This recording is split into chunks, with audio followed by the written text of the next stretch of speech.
लड़की को कोई ठीक ठाक कोर्स करा देते हैं ताकि शादी में आसानी हो। अब ऐसा है कि जितना पढ़ाना था पढ़ा लिया, अब शादी के लिए पैसे जमा करने हैं। एक तरफ देश में ये वाला लॉजिक चल रहा है और दूसरी तरफ अखबारों और मीडिया में हेडलाइन बन रही है, लड़कियों ने बिहार बोर्ड के 10वीं में किया टॉप, 12वीं में भी लड़कियां बनी टॉपर, लड़कियों ने सीबीएसई बोर्ड एग्जाम में लड़कों को फिर पछाड़ा। बोर्ड कोई भी हो, पिछले कई सालों से आप याद कीजिए, रिजल्ट वाले दिन हेडलाइन, लड़कियों ने फिर मारी बाजी।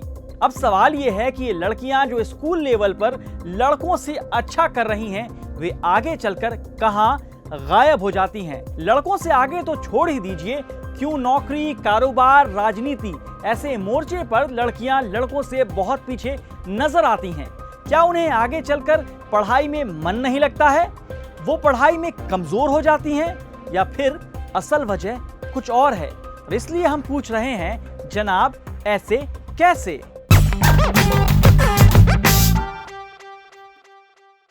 बिहार बोर्ड 10वीं की परीक्षा में इस साल 3 लोगों ने टॉप किया है। 3 में से 2 लड़कियां हैं। जमुई के सिमुलतला स्कूल की पूजा और शुभदर्शनी दोनों को 484 नंबर आए हैं, मतलब 96.80%। यही हाल 12वीं क्लास का भी था। साइंस, कॉमर्स और आर्ट्स तीनों ही स्ट्रीम में लड़कियों ने बाजी मारी। साल दर साल सीबीएसई बोर्ड एग्जाम में लड़कियां लड़कों को पछाड़ रही हैं। साल 2020 में सीबीएसई 12th बोर्ड में 92.15% लड़कियों ने एग्जाम पास किया था, जबकि इसी साल 86.19% लड़के पास हुए थे।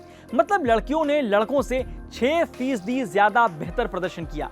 साल 2019 में 88.70% लड़कियां और 79.40% लड़के पास हुए थे। यही हाल सीबीएसई 10वीं बोर्ड का भी है। लेकिन अब रुकावट के लिए खेद का दौर शुरू होता है। आईआईटी जैसे संस्थानों की तरफ रुख करेंगे तो पाएंगे कि साल 2019 में देश के कुल 23 आईआईटी में करीब 946 फीमेल स्टूडेंट, मतलब सिर्फ 17% लड़कियों का एडमिशन हुआ है। यह भी तब जब जेंडर गैप को कम करने के लिए आईआईटी ने सुपर न्यूमररी कोटा लागू किया है।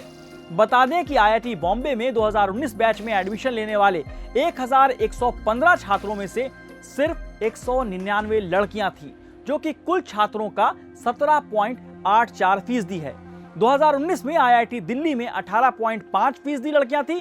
वहीं दूसरी ओर 2020 जेईई एडवांस्ड में कामयाब होने वाले कुल 43,204 स्टूडेंट में से 6707 लड़कियां हैं, मतलब सिर्फ 16%। अब बात सिविल सर्विसेज की। यूपीएससी में साल 2019 में चुने गए कुल 829 उम्मीदवारों में से 632 लड़के और 197 लड़कियां हैं, मतलब 23.7% लड़कियां। 2018 सिविल सेवा परीक्षा में 182 महिलाओं को कामयाबी मिली थी, करीब 24%। आबादी आधी, लेकिन हिस्सेदारी 1/4 से भी कम। अब बात प्राइवेट कंपनियों में लड़कियों की हिस्सेदारी की। Centre for monitoring Indian economy मतलब सीएमआई के मुताबिक साल 2019-20 में लिस्टेड कंपनियों के डायरेक्टर्स ऑफ बोर्ड में सिर्फ 8% महिलाएं हैं। भारत में कंपनियों की सीईओ की बात करें तो अनुमानित मतलब एस्टिमेटेड 1.7% महिलाएं हैं। अगर अर्थव्यवस्था की बात करें तो विश्व बैंक के आंकड़ों के मुताबिक देश में महिला श्रम शक्ति भागीदारी दर मतलब female labour force participation rate 1990 में 30.27% से गिरकर 2019 में करीब 21% हो गई है। सीएमआई के मुताबिक भारत में सिर्फ 7% शहरी महिलाएं ऐसी हैं जिनके पास रोजगार है या वे उसकी तलाश कर रही हैं। मेल और फीमेल की सैलरी में असमानता की कहानी भी इतनी ही तकलीफदेह है। लड़कियों को कमजोर करने के पीछे घर से लेकर समाज और सरकार सब जिम्मेदार है, और मीडिया भी। दिल्ली या कहें मेट्रोपॉलिटन शहर छोड़ दें तो महिला पत्रकार ना के बराबर हैं। चलिए अब समझते हैं स्कूल की टॉपर बिटिया के सपनों के बीच में कौन आ रहा है। लड़की हो, लड़की की तरह रहो। बेटी पराया धन होती है। मेरी बेटी तो मेरे लिए बेटे की तरह है। ये बातें लड़कियों की कामयाबी में पहला रुकावट है। दूसरा बैरियर उन्हें सुरक्षा का नहीं दे पाना। नेशनल क्राइम रिकॉर्ड ब्यूरो मतलब एनसीआरबी के रिपोर्ट के मुताबिक साल 2019 में भारत में रोजाना औसतन 87 दुष्कर्म के मामले सामने आए हैं। आंकड़ों के मुताबिक साल 2018 की तुलना में साल 2019 में महिलाओं के खिलाफ अपराध 7% से ज्यादा बढ़े हैं। 2019 में महिलाओं के खिलाफ हुए कुल अपराध में से करीब 18% मामले किडनैपिंग के सामने आए हैं। वहीं करीब 8% मामले रेप से जुड़े हैं। मतलब घर से निकलने पर 100 खतरे। दहेज के लिए पैसे जुटाएं या आगे की पढ़ाई कराएं, ऐसी कुप्रथा आज भी जारी है। कानून लाख बन गए, लेकिन आपको पता है सच्चाई। साल 2019 के आंकड़ों के मुताबिक भारतीय दंड संहिता के तहत दर्ज मामलों में से ज्यादातर पति या उसके रिश्तेदारों द्वारा क्रूरता के 31% मामले सामने आए हैं। ये सूरत लड़कियां बदल सकती थीं अगर नीति निर्माण में उनकी बड़ी भूमिका होती, लेकिन महिला कल्याण के नाम पर वोट मांगने वाली पार्टियां तक उन्हें राजनीति में आने नहीं देती। राजनीति में भी महिलाओं की हिस्सेदारी 32 दांत के बीच एक जुबान जैसी है। पहली बार साल 2019 के चुनाव में सबसे ज्यादा 78 महिलाएं लोकसभा पहुंची हैं। मतलब कुल सांसदों में से सिर्फ 14% महिलाएं हैं। राज्यसभा का हाल और बेहाल है। 245 सांसदों में से सिर्फ 10% महिलाएं हैं। मोदी सरकार के मंत्रिमंडल में 59 मंत्रियों में से सिर्फ 5 महिलाएं मंत्री हैं।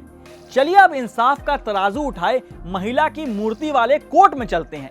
जुडिशियरी का हाल और चौंकाने वाला है। वहां इंसाफ की तराजू महिला ने उठाया तो है, लेकिन असल में कोर्ट में विमेन रिप्रेजेंटेशन की आंखों पर पट्टी बंधा है। अटॉर्नी जनरल वेणुगोपाल ने दिसंबर 2020 में सुप्रीम कोर्ट में एक केस के सिलसिले में अपने लिखित सबमिशन में बताया था कि सुप्रीम कोर्ट में सिर्फ 2 महिला जज हैं। और तो और आज तक एक भी महिला चीफ जस्टिस ऑफ इंडिया नहीं बनी है। देश के सुप्रीम कोर्ट और हाई कोर्ट में कुल 1113 जजों की स्वीकृति संख्या मतलब सैंक्शनड स्ट्रेंथ में से महज 80 महिला जज हैं। इन 80 महिला जजों में से 78 देश के अलग अलग हाई कोर्ट में हैं। मतलब कुल जजों की संख्या का केवल 7.2%। अगर बार काउंसिल की बात करें तो 17 लाख एडवोकेट्स में से सिर्फ 15% महिलाएं हैं। ये लड़कियां 12वीं के बाद रास्ता नहीं भटकती, हम इनकी राहों में कांटे बिछाते हैं। और जब देश की आधी आबादी या स्कूलों का रिजल्ट देखकर यूं कहें कि बेहतर आबादी पीछे छूट जाए, हम आगे कैसे बढ़ेंगे? इसे ठीक नहीं किया तो लड़कियां ही नहीं, आगे वाली पीढ़ियां भी पूछेंगी, जनाब ऐसे कैसे?